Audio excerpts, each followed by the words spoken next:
ఎంత జాగ్రత్తగా మమ్మల్ని కాపాడావయ్యా! నీకు వందనాలయ్యా! నీకు వందనాలంటూ ప్రతి ఒక్కరు దేవునికి స్తోత్రాలు చెప్పండి. నిజంగా ఎంత ప్రభువుకి మనం కృతజ్ఞులైనా తప్పులేదు కదా! ఆయనంత మేలు మనకు చేశాడు గదా! అందరూ కొనియాడుతూ కంటి పాపలా కాచినావయా చంటి పాపను మోసినట్టు మోసినావయా చేతి నీడలో దాచినావయా తోడుగా మా ముందరే నిలిచినవయా పోషించినవయా బలపరచినవయా వలదు వలదని ధైర్యమునిచ్చినవయా నడిపించినవయా కాపాడినవయా ఓట మంచులో విజయమునిచ్చినవయా మా తలంపులు కావు నీ తలంపులే మానక మా జీవితాల్లో మేలు చేసినావయ్యా నీకు వందనాలయ్యా నీకు స్తోత్రాలయ్యా మహాపరిశుద్ధుడా మహోన్నతుడా కంటి పాపలా మమ్మల్ని కాపాడినందుకు వందనాలయ్యా జీవితాంతము మీకు మేము రుణస్థులమే మా ఎడల చేసినటువంటి కార్యాలు బట్టి నీకు స్తోత్రాలయ్యా నీ మేలును మేము మరిచిపోలేమయ్యా నీవు ఉన్న దేవుడువయ్యా మహోన్నతుడువైన దేవుడువయ్యా ఆశ్చర్య కార్యాలు చేసేటువంటి దేవుడువయ్యా నీ పాదాల యొద్దకు వస్తున్నాము నాయన మీకు వందనాలు స్తోత్రాలయ్యా తండ్రి మీకు స్తోత్రాలు స్తోత్రాలు అయ్యా సజీవులు సజీవులే కదా నిన్ను స్తుతించేది మాకు ఇటువంటి ఈ యొక్క సుచరిత భాగ్యాన్ని మీరు ఇచ్చినందుకు స్తోత్రాలు చెల్లిస్తూ ఏసు నామంలో అడిగి వేడుకొని ఉన్నాము తండ్రి ఆమేన్ ఆమేన్ సమయం తక్కువగా ఉంది రేపటి రోజున మనం విస్తారంగా ఆరాధన చేసుకుందాము ఈ రోజున ఆరాధన చేయాలన్నా సమయం దాటిపోయింది దేవునికి మహిమ కలుగును గాక మీరందరూ కూడా దేవుని కృపను బట్టి అందరూ బాగున్నారని నేను నమ్ముతున్నాను నిజం చెప్పాలంటే ఈ రోజుల్లో నిన్న ఉన్న మనిషి రేపు ఉంటాడు అనేటువంటి గ్యారెంటీ లేదు ఒక వస్తువు తీసుకున్నప్పుడు ఆ వస్తువుకి 6 నెలలు గ్యారెంటీ సంవత్సరం గ్యారెంటీ అంటారు ఆ 6 నెలల్లో కానీ సంవత్సరం కానీ ఆ వస్తువుకి ఏమైనా అయితే కొత్త వస్తువు ఇస్తాను అంటారు కానీ విచిత్రం ఏంటంటే ఆ 6 నెలలు సంవత్సరం ఆ వస్తువుకి ఏం కాదు వాళ్ళు చెప్పినట్లుగానే ఆల్మోస్ట్ ఆ వస్తువు ఏం పాడవకుండా ఉంటది. వారు చెప్పినటువంటి గడువులో. ఎందుకంటే ఆ గడువు ఉంది కాబట్టే వారు ఆ గడువునిస్తారు. రూ. 50 వస్తువుకు, రూ. 100 వస్తువుకు, రూ. 1000 వస్తువుకు వారంటీ, గ్యారంటీలున్నాయి కానీ, వారంటీ, గ్యారంటీ లేని బ్రతుకులు ఏవైనా ఉన్నాయంటే అది మనిషి జీవితం మాత్రమే. నీటి మీద బుడగ వంటి మనిషి బ్రతుకు ఏనాడు ఏమవుతుందో తెలీదు. ఆవిరి వంటి మనిషి బ్రతుకు కంటికి కనిపిస్తున్నట్లే ఉంటుంది. ఎప్పుడు ఆకాశంలో కలిసిపోతుందో తెలీదు. మానవుడు కూడా అలాంటి వాడే. గడ్డి పువ్వు పొద్దున వికసించి అందంగా కనిపిస్తుంది. రాత్రికది వాడిపోయి హ్మ్, పొద్దున ఉన్న అందమంతా కూడా ఆవిరైపోతుంది. కనిపిం కనిపించకుండా కంటికి కరువైపోతుంది. అలాగునే ఎంత అందగాడైనా, ఎంత ధనమున్నవాడైనా, ఎంత పేరున్నవాడైనా ఈరోజు ఇక్కడ రేపేదైనా జరిగిందంటే అతను శవముగా పాతిపెట్టబడతాడు లేదా కాల్చివేయబడతాడు. మనిషి గ్యారంటీ, వారంటీ లేని జీవితాలు కాబట్టి, ఇంకా మనము బ్రతికున్నామంటే ఆ దేవుని కృప కాబట్టి ప్రతిరోజు, ప్రతి క్షణం ఆయనకు స్తోత్రాలు చెప్పడం, ఆయన్ని ఆరాధించడం మనం అలవాటు చేసుకోవాలి. ఇన్ని బస్ యాక్సిడెంట్లు, ఇన్ని ట్రైన్ యాక్సిడెంట్లు. భయమేస్తుంది. బయటికెళ్ళిన మనిషి తిరిగి ఇంటికొస్తారా అని. ఒకప్పుడు బైక్ యాక్సిడెంట్‌లయ్యాయి ఎక్కువగా. కానీ ఇప్పుడు బస్సులో కూడా యాక్సిడెంట్‌లయితే ఎలాగా? మనిషి ఎలా క్షేమంగా బయటికెళ్ళగలరు? బయటికెళ్ళిన మనిషి తిరిగి ఎలా రాగలరు? కానీ ఇంకా మనం బ్రతికున్నామంటే ఆయన కృపే గదా! ఎందుకు కొందరు కృతజ్ఞత కలిగి బ్రతకడానికి ముందుకు రారు? దేవుడు ఇన్ని మేలులు జేస్తుంటే కనీసం ఉదయాన్నే లేచి దేవానికి స్తోత్రాలని చెప్పడానికి కూడా చాలా మందికి కష్టమైపోతుందంటే, బద్ధకమైపోతుందంటే నిజంగా మనం ఎంత దిగజారిన స్థితిలో ఉన్నాము. ఎంత దిగజారిపోయామో ఆత్మీయతలో.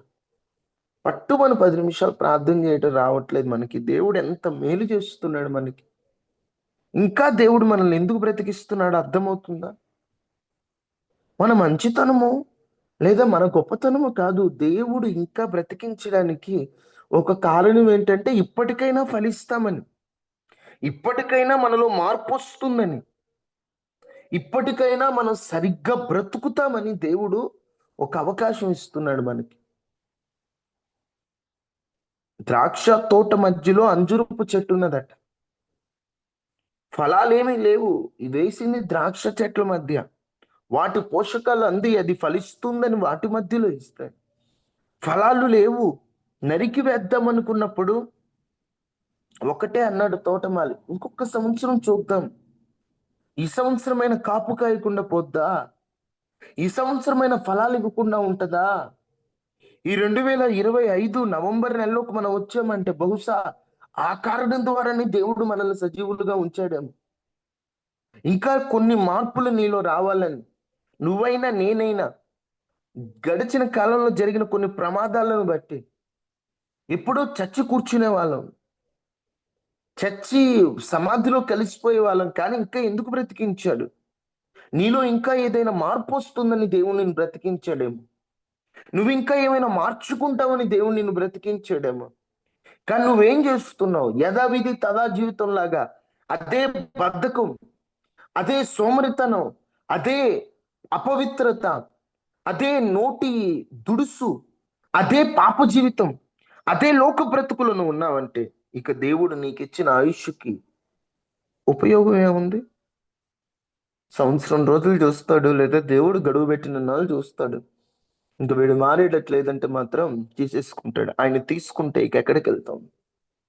ఎప్పటికప్పుడు ఆత్మీయతను కాపాడుకొని, పరిశుద్ధతను కాపాడుకొని, నీతిలో ఎదుగుతూ, భక్తిలో ఎదుగుతూ, వాక్యంలో బలపడుతూ, ఆత్మీయంగా ఉర్రూతలూగేటువంటి విధంగా మనం ఉండాలి గాని, ఏదో నామకార్థంగా వచ్చామా, పోయామా అని బద్ధకంగా ఉన్నామనుకోండి, మనం పరలోకాన్ని మిస్ చేసుకుంటాం. ఇది గుర్తుపెట్టుకొని ఎప్పటికప్పుడు ఆత్మీయంగా ప్రభు కొరకు బ్రతుకుటకు తాపత్రయపడుతున్నటువంటి వారిగా మనం సిద్ధపడదుము గాక. ఆమేన్. ఆమేన్. చిన్న ప్రార్థన చేసుకొని వాక్యాన్ని ప్రారంభించుకుందాం. మహాపరిశుద్ధుడ, మహోన్నతుడ, మాట్లాడే దేవానికి స్తోత్రాలు. నీవు మాట్లాడే దేవుడుగా నీ యొద్దకు వస్తున్నామయ్యా. నీ మాటలు మాకు జీవాన్ని ఇస్తాయి. నీ మాటలు మమ్మల్ని బ్రతికిస్తాయి. ఈ రోజున మీరు మాతో మాట్లాడండి. మా ప్రాణములను ధైర్యముతో నింపగలిగిన నీ వాక్కుతో మమ్మలను బలపరిచి మీరు మాతో మాట్లాడి అయ్యా మీ శక్తితో మమ్మల్ని నింపమని యేసు నామములో అడిగి వేడుకొని ఉన్నాము తండ్రి. ఆమేన్. ఆమేన్. ప్రస్తుతానికి మనం ఏం ధ్యానిస్తున్నాము మీకు జ్ఞాపకం ఉందా? ఏ అంశాన్ని మనము ధ్యానించాము? మరిచిపోయారా? పాపము మనలోకి ఎలా ప్రవేశిస్తుంది? మా అందరూ వింటున్నారా? ఏదో చెప్తున్నారు బ్రదర్ మీరు అనుకోవద్దు. ఈ అంశాలు చాలా అవసరం. ఇవి బైబిల్‌లో ఉన్నటువంటి మూల పాఠములు అంటారు వీటిని. మూల పాఠాలు తెలియకపోతే చాలా ఇబ్బంది పడతాం. పాపం అంటే తెలియకపోతే దాంట్లో నుండి ఎలా బయటకొస్తాం? వ్యభిచారం, జారత్వం, దొంగతనమే పాపం కాదు. ఇంకా పలు విధాలుగా ఉన్నాయి పాపం. పాపపు రకాలు. అవి మనలో ఉన్నాయేమో వాటిని విడిచిపెట్టడం కోసమే మీకు ఈ వర్తమానాలు. కాస్త మీకు ఎలా ఉంటదంటే రోజు అవేనా అన్నట్లుగా ఉంటాయి కానీ, ఇవి ఎంత అవసరం అంటే మన ఆత్మీయ జీవితంలో అంత అవసరం. మీరు చాలా జాగ్రత్తగుండాలి. ఒక్కరోజు కూడా మిస్ అవ్వకూడదు. నిన్న మొన్న నేను ఫోన్‌లో ప్రార్థన జరిపించడానికి అవకాశం లేక నేను వేరే ప్రాంతంలో ఉండి రాలేకపోయాను. మీరందరూ కూడా అంశాన్ని మళ్ళా మనం కంటిన్యూ చేస్తున్నాం. జాగ్రత్తగా వినాలి. పాపం మనలోకి ఎలా ప్రవేశిస్తుందంటే ఒకటి చెప్పాను. పాపం మీదున్నటువంటి మక్కువ, ఇష్టాన్ని బట్టి మనం ఆహ్వానిస్తే పాపం మనలోకొస్తుంది. పాపము వాకిట్లో ఉంది. కయీను దాన్ని ఆహ్వానించాడు. ఎప్పుడైతే పాపం మనం ఆహ్వానిస్తామో మొదట పాపాన్ని మనం ఏలుతాం. తరువాత పాపము మనల్ని ఏలుతుంది. పాపము చాలా డేంజర్. దురభిమాన పాపములో మనం పడుతా ఉంటాం ఒక్కోసారి. ఏదైనా ఎవరినైనా బాగా అభిమానించడం అంటే పాపం మీద కూడా ఒక్కోసారి అభిమానం మనకి. ఈ పాపం అయితే బాగుంటుంది, ఆ పాపం ఇలా ఉంటుందని.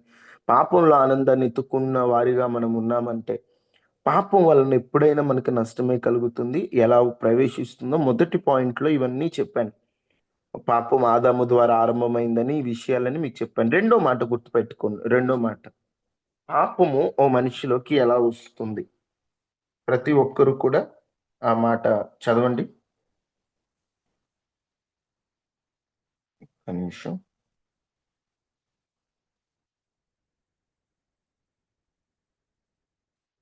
యాకోబు రాసిన పత్రిక 1 అధ్యాయం 14, 15 వచనాలు. ప్రతి వాడును తన స్వకీయమైన దురాశ చేత ఏర్వబడి మరులు కొల్పబడిన వాడై ఈడ్వబడి మరులు కొల్పబడిన వాడై శోధింపబడును. శోధింపబడును. దురాశ గర్భము ధరించి గర్భము ధరించి దురాశ గర్భము ధరించి పాపమును కనుక పాపమును కనగా పాపం పరిపక్వమే మరణము కనును పాపము పరిపక్వమై మరణమును కనును. కనును. ఇక్కడ ఈ మాటలు మనకు క్రొత్త మాటలేం కాదండి. కానీ ఎందుకో ఇలాంటి మాటలు మనం నిర్లక్ష్యం చేస్తా ఉంటాం. ఒకసారి మీరు ఇక్కడ చదవబడినటువంటి మాటను మీరు పరిశీలిస్తే, ప్రతి వాడును ఎలా ప్రారంభమైంది అసలు పాపం? మనిషిలోకి ఎలా వస్తుంది పాపం? ఇక్కడ అంటాడు, ప్రతి వాడును తన స్వకీయమైన దురాశ చేత, దురాశ చేత ఏమయ్యాడు? ఈడ్వబడి మరలు కొల్పబడిన వాడై శోధింపబడును. ఆ దురాశ గర్భము ధరించి పాపమును కనగా పాపము పరిపక్వమై మరణమును కనును. ప్రతి వాడు స్వకీయమైన దురాశలు. దురాశ అంటే ఆశించకూడనిది ఆశించడం. ప్రతి వాడికి స్వకీయమైన దురాశలు. ఈ దురాశ ఏం చేసిందంట మనిషిని? అక్కడ చూడండి, రెండు మాటలు మనకి స్పష్టం. ఈడవబడి ఏం చేసింది? ఈడిచి తంతాండ్రా అంటారే, అలాగా పాపము అంటే పాపమునకు ముందు ప్రారంభము దురాశ జరిగితే, ఆ దురాశ ఏం చేసిందంట? ఈడ్చిందంట. ఈడవబడి ఏడ్చడం అంటే ఏంటి? ఈడ్చడం అంటే లాక్కుపోవటం బలవంతంగా. ఆ బలవంతంగా ఈడ్చేటప్పుడు ఆ మనిషి పరిస్థితి ఎలా ఉంటది? అంటే వెళ్ళాలని ఉండదు. ఇప్పుడు అరే రారా నేను ఈడ్చుకెళ్తాను అన్నామంటే ఏంటి? ఆ మనిషి ఇష్టంగా రాడు. ఆ మనిషి ఛాన్స్ ఇచ్చాడు. ఇప్పుడు ఉదాహరణకి పిల్లలు స్కూల్‌కి వెళ్ళట్లేదు అనుకుందాం. తల్లి ఏం చేస్తది? వాడు షర్ట్ పట్టుకొని అలా ఈడ్చుకెళ్ళిద్ది. అలాగనే పాపము ప్రారంభం దురాశ. ఆ దురాశ గనక మనలో కలిగిందనుకోండి, దురాశ అంటే ఏంటి? ఆశించకూడనిది ఆశించడం. పాపమునకు ప్రారంభమే దురాశ. ఈ దురాశ గనక మనలోకి వచ్చిందంటే, ఈ దురాశ మనల్ని ఈడ్చుకెళ్తుందంట. ఈడ్వబడి, ఈడ్వబడి మొదట ఏముందిలే అని మనం దురాశతో ఆ పాపాన్ని ఆహ్వానిస్తాము. ఆ దురాశ మనల్ని ఏం చేస్తుందంటే ఈడ్చి, ఈడ్చి అలాగ మన జీవితాన్ని మరలు కొల్పబడిన వాడై, అలా సాతానుగాడు ఈడ్చుకెళ్ళి వాడి వైపు తిప్పుతాడు మనల్ని. మరలు కొల్పబడి అంటే మన దిక్కు మారుస్తాడు. దేవుడే దిక్కన్న వాడికి పాపమే దిక్కన్నట్లుగా, దేవుడే లోకం అనుకున్న వానికి పాపమే లోకం అన్నట్లుగా, దేవుడు లేక బ్రతకలేనన్న వానికి పాపము లేక బ్రతకలేనన్నట్లుగా వాడు మరలు కొల్పుతారు. అంటే మన దిక్కు మారుస్తాడు, అటువైపుకు మళ్ళిస్తాడు. అందుకనే దురాశ గర్భము ధరిస్తే, దురాశ అనేటువంటి లోపలకు వస్తే, అది గర్భము ధరిస్తే పాపము బయటకు వస్తుందట. ఆ పాపము పెరిగి ఆ పాపం వలన వచ్చు జీతమైన మరణమునిస్తుందట. ఆ మరణం ఈలోక సంబంధమైనది కాదు గాని రెండవ మరణమైన నిత్య నరకము.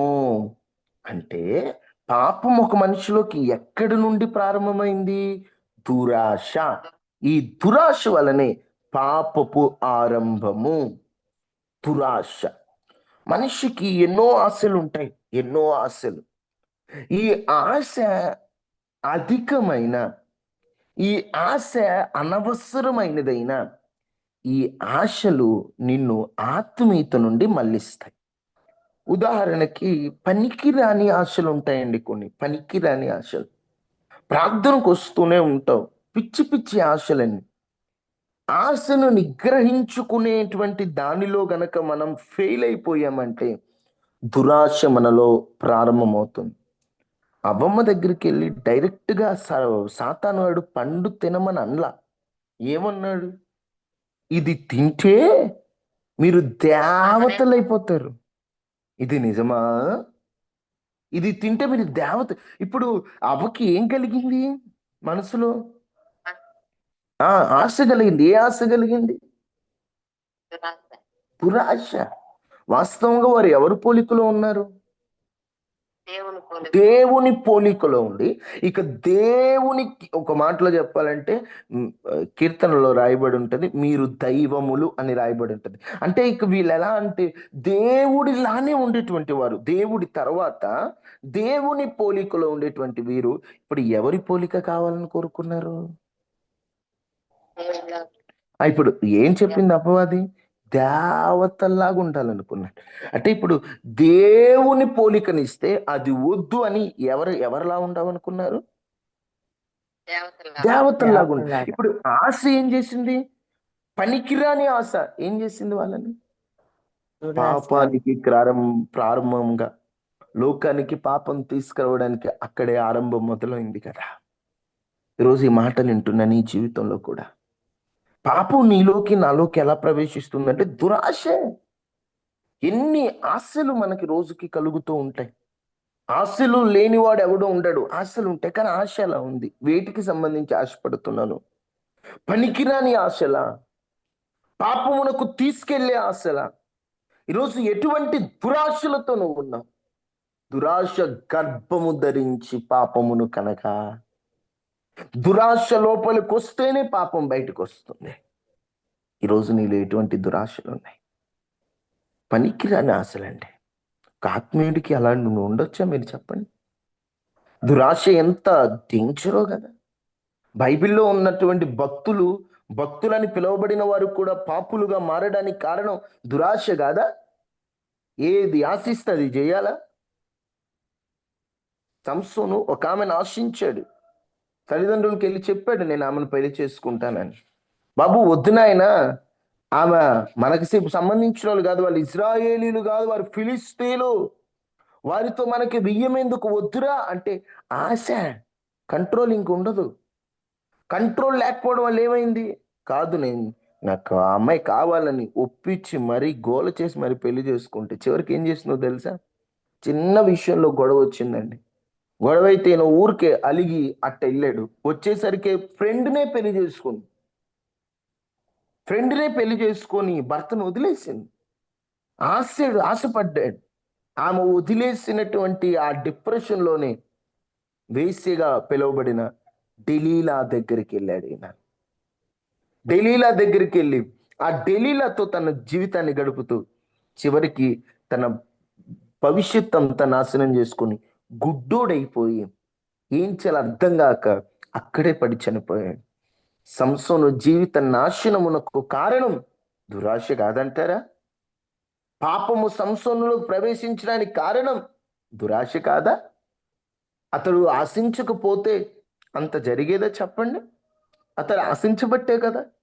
ఇజ్రాయేలీలు అంతమంది స్త్రీలు ఉంటే వారందరినీ కాదనుకొని చూసి ఆమెను ఆశించి, ఆ ఆశించడం ద్వారానే ఆశలోనే అతడు ఆమెను విడిచిపెట్టడం, వారిద్దరు గొడవలు రావడం, డెలీలా చెంత చేరడం, చివరికి డెలీలా సంసోను జీవితాన్ని నాశనం చేసేంత పరిస్థితులు వచ్చాయి. ఎందుకు అంత పరిస్థితి? దురాశ వల్లే కదా. ఈరోజు నీకు ఎటువంటి ఆశలు కలుగుతున్నాయి? యవనస్తులకైనా పెద్దవాళ్ళకైనా వయసును బట్టి కొన్ని ఆశలు వస్తూ ఉంటాయి. ఆశలు ఉన్నప్పుడు ఆశను అదుపులో పెట్టుకోవడం నేర్చుకోవాలి. ఆత్మఫలములలో ఆశా నిగ్రహం కూడా ఒకటి. ఏదో అనిపించింది చేసేయడం కాదండి. ఆశను నిగ్రహించుకునే కృప దేవుని యొద్ద నుండి మనం పొందుకోవాలి. 2, ఒక మనిషిలోకి పాపము దురాశ ద్వారా ప్రవేశిస్తుంది. దురాశ గర్భము ధరించి పాపమును కనగా పాపము పరిపక్వ మరణమును కనును.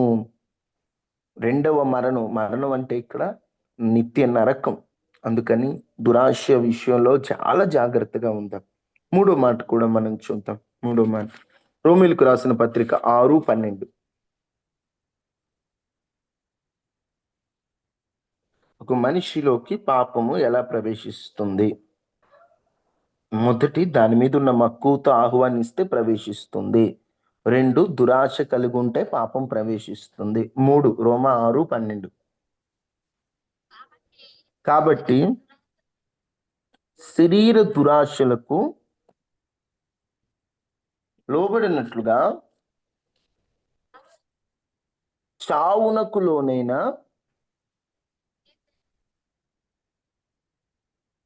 మీ శరీరమందు పాపమును ఏలనీయకుడి. కాబట్టి శరీర దురాశలకు లోబడినట్లుగా, దురాశే పాపమునకు కారణమైతే, ఇంకొకటి శరీర దురాశలు, శరీరానికి కొన్ని దురాశలు ఉంటాయి, వాటికి లోబడినట్లుగా చావునకు లోనైన మీ శరీరం. ఈ రోజున శరీరానికి ఒక లిమిట్ ఉంది. మనిషి ఆయుష్కాలం 70 సంవత్సరాలు, అధిక బలం ఉంటే 80 సంవత్సరాలు. ఆ 70-80 బ్రతికాడంటే వాడికి దీర్ఘాయువును పొందినట్టే. ఎందుకంటే మనిషి జీవితం అంతా కూడా ఎలా ఉంటుందంటే ఎప్పుడు ఉంటామో ఎప్పుడు పోతామో తెలియదు. ఇప్పుడు మనిషి ఉన్నన్నాళ్ళు మనిషిలో శరీరం ఉంటుంది, దానికి ఒక 60 ఏళ్ళు 70 ఏళ్ళు. కానీ ఆత్మకు మాత్రం చావు అనేది లేదు. అతను పరిశుద్ధంగా బ్రతికి నీతిగా ఉంటేనేమో పరదేశంలోకి వెళ్తాడు, అతడి ఇష్టానుసారంగా ఉంటేనేమో పాతాళానికి వెళ్తాడు. ఇప్పుడు ఆత్మకి చావు అంటూ ఉండదు. ఉన్న చావు ఏంటంటే ఒకటి నిత్య నరకము లేదా పరదేశం, ఇక వాటిలోకి వెళ్ళిపోవడం. ఇప్పుడు శరీరానికి మాత్రం ఒక లిమిట్ ఉంది, ఉన్నన్నాళ్ళు ఉంటుంది, తర్వాత అది భూమిలో కలిసిపోద్ది, శరీరం ఆత్మ వేరైపోద్ది. కొన్నాళ్ళు ఉండే ఈ శరీరం యుగ యుగాలు ఉండే ఆత్మని ప్రభావితం చేస్తుందా లేదా మీరు గమనించండి ఒకసారి. ఇప్పుడు మీకు అర్థమవుతుందా? శరీరం ఎన్నాళ్ళు ఉంటుంది? 70-80 ఏళ్ళు. ఆత్మ యుగ యుగాలు ఉంటుంది.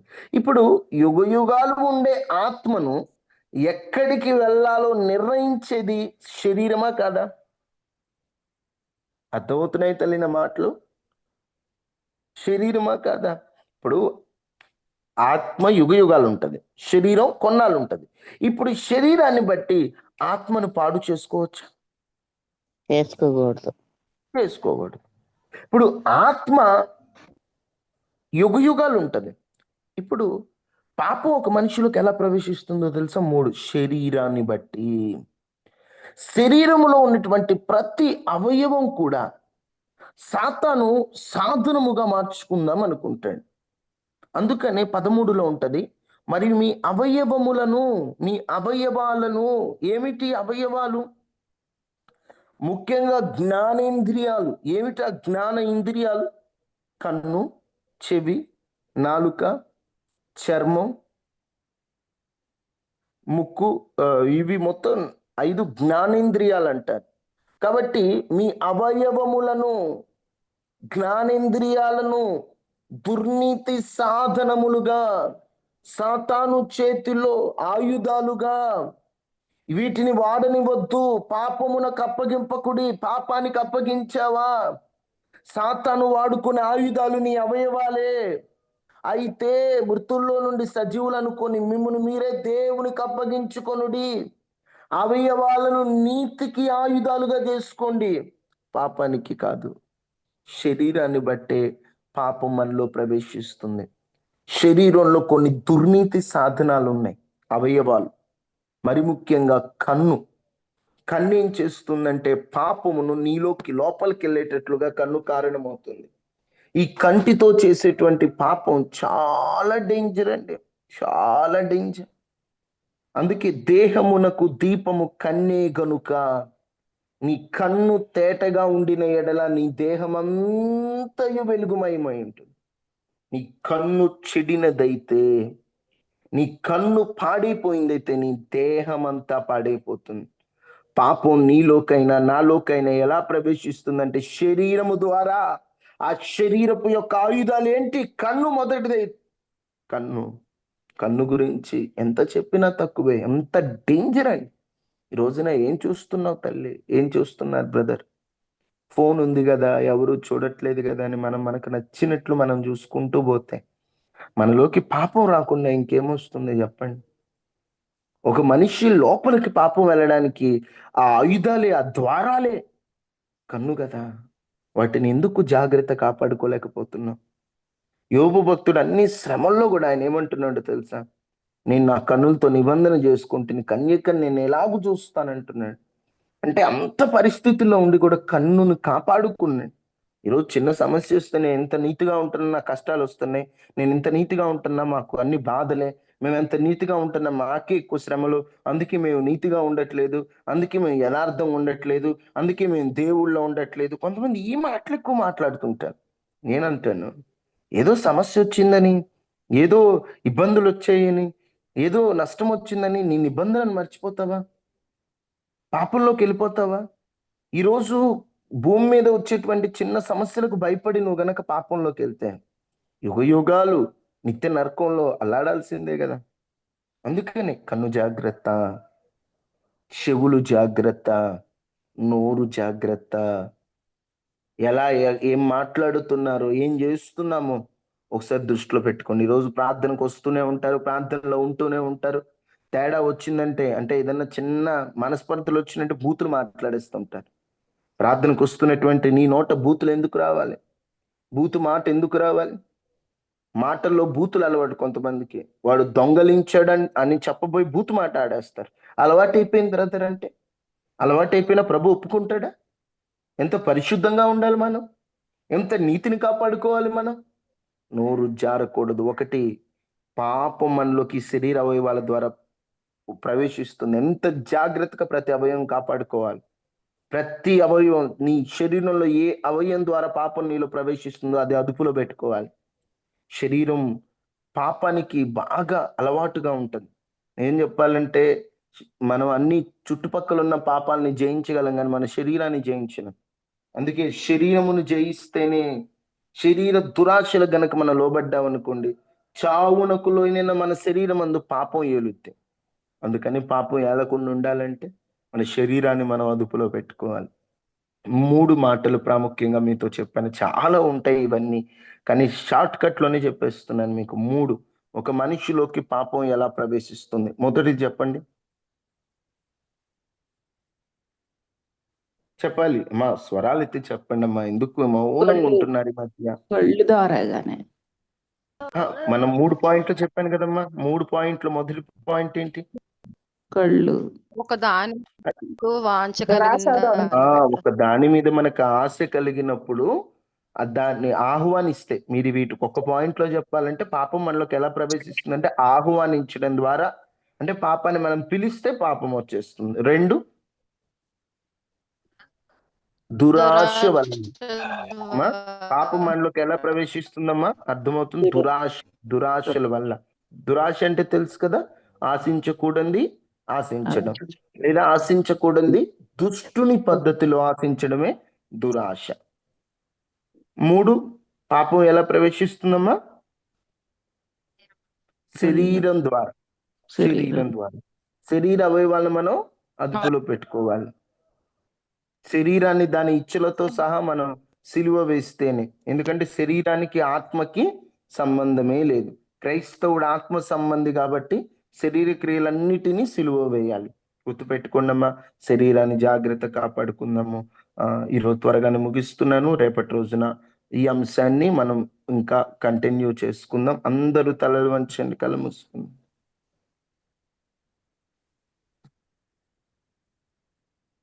మహాపరిశుద్ధుడా, మహోన్నతుడైన దేవ, కృపా సత్య సంపూర్ణుడానికి వందనాలు. ఒక మనిషిలోకి పాపం ఎలా ప్రవేశిస్తుందో మీరు మాతో చెప్పారు. నిజమే, పాపం ఎంత డేంజరస్ మాకు అర్థమవుతుంది నాయన. అయ్యా, మీరు మాతో మాట్లాడుతున్నారు, అందును బట్టి వందనాలు. ఆ పాపాన్ని జయించగలిగినటువంటి శక్తిని, కృపని మీరు మాకు అనుగ్రహించండి అయ్యా. అయ్యా తండ్రి, మీరు మాట్లాడేటువంటి దేవుడు అని నీ వైపు చూస్తున్నామయ్యా. మీరు గొప్ప కార్యాలు చేసేటువంటి దేవుడు అయ్యా. ఈ రోజు ప్రభు తండ్రి, ఈ ఉదయకాల ప్రార్థనలు ప్రభువా తండ్రి నీ బిడ్డలకున్న ప్రతి అక్కర ప్రతి అవసరత మీరు తీర్చండి తండ్రి. మీరు సహాయకుడైనటువంటి దేవుడయ్యా, మీరు బలపరిచేటువంటి దేవుడయ్యా. నీ పిల్లలకున్న అక్కర్ల అవసరతలన్నీ తీర్చి సహాయం చేయము ప్రభువా తండ్రి. మీరు కృప చూపించేటువంటి దేవుడు. ప్రతి ఒక్కరి చుట్టూ మీ కంచి వేయండి. వైరస్లు అనారోగ్యాల నుండి మీరు తప్పించండి. క్షేమాన్ని దయచేయండి ప్రభువా. మీరు బలపరచండి, మీ శక్తితో నింపండి, మీరు కార్యం చేయండి. కనికరించగలిగిన దేవుడవు నీవు అయ్యా. ప్రతి ఇబ్బందులు తొలగించగలిగిన దేవుడు. ప్రతి ఒక్కరింటి చుట్టూ మీ కంచి వేయండి. వైరస్లు అనారోగ్యాల నుండి తప్పించండి, దురాశ నుండి తప్పించండి. శరీరాన్ని అదుపులో పెట్టుకుని కృపనేవు. మీరు మాతో ఉండండి, మీరు మాలో ఉండండి. మమ్మల్ని పరిశుద్ధపరచండి, మమ్మల్ని పవిత్రపరచండి. మా చుట్టూ మీరు నీ గొప్ప కార్యాన్ని చేయమని ప్రభువా. మీరు మా పక్షాన ఉండక మాకు విరోధం ఎవరయ్యా. మీరు సహాయం చేసి మీ కృప చూపించి కనికరించి మీరు అయ్యా నీ బిడ్డల్ని జ్ఞాపకం చేసుకోమని. సహాయకుడైన దేవుడు నీవు, ఆధారం నువ్వే ప్రభువా. మీరు సహాయం చేసి ప్రతి ఒక్కరి అవసరాలు మీరు తీర్చండి. కన్నీరు తుడవండి, అనారోగ్యం నుంచి ఆరోగ్యాన్ని ఇవ్వండి అయ్యా తండ్రి. మీ స్తోత్రాలు. ప్రతి ఒక్కరికి మీరు తోడుగా ఉండి బలపరిచి మీ శక్తితో నింపమని. బ్రనీష్ అన్నకు కూడా సంపూర్ణమైన ఆరోగ్యాన్ని ఇవ్వమని. మీ బిడ్డ క్షేమంగా ఇంటికి వచ్చినట్లు మీరు కృప చూపించమని. ఈ యొక్క ప్రార్థనలో పాల్గొన్న వారందరూ మీరు దీవించమని యేసు శక్తి కలిగిన నామంలో అడిగి వేడుకొని ఉన్నాము తండ్రి. ఆమేన్, ఆమేన్, ఆమేన్. దేవునికి స్తోత్రాలు. తండ్రి అయిన దేవుని ప్రేమ, కుమారుడైన యేసుక్రీస్తు వారి కృప, పరిశుద్ధాత్మ అన్యోన్య సహవాసం మనకి మన కుటుంబాలకి ఎల్లప్పుడు ప్రభు కృపతో ఉండును గాక. ఆమేన్, ఆమేన్. అందరికీ వందనాలమ్మా. రేపు ఉదయకాల ప్రార్థనలు కలుసుకుందాం. పెందలడి జాయిన్ అవ్వండి. స్తోత్రాలు చెప్పుకొని ఎన్నో అంశాల మీద ప్రార్థన చేద్దాం. ఇంకా రాని వాళ్ళకు కూడా చెప్పండి. అందరికీ వందనాలమ్మా. సెలవు తీసుకున్నాం. వందనాలు తమ్ముడు. వందనాలు తమ్ముడు. అన్నా మీరు చేసేయండి, పర్లేదు. పర్లేదు పర్లేదు. వందనాలమ్మా. ప్రైజ్ లార్డ్ అక్క. వందనాలు తమ్ముడు.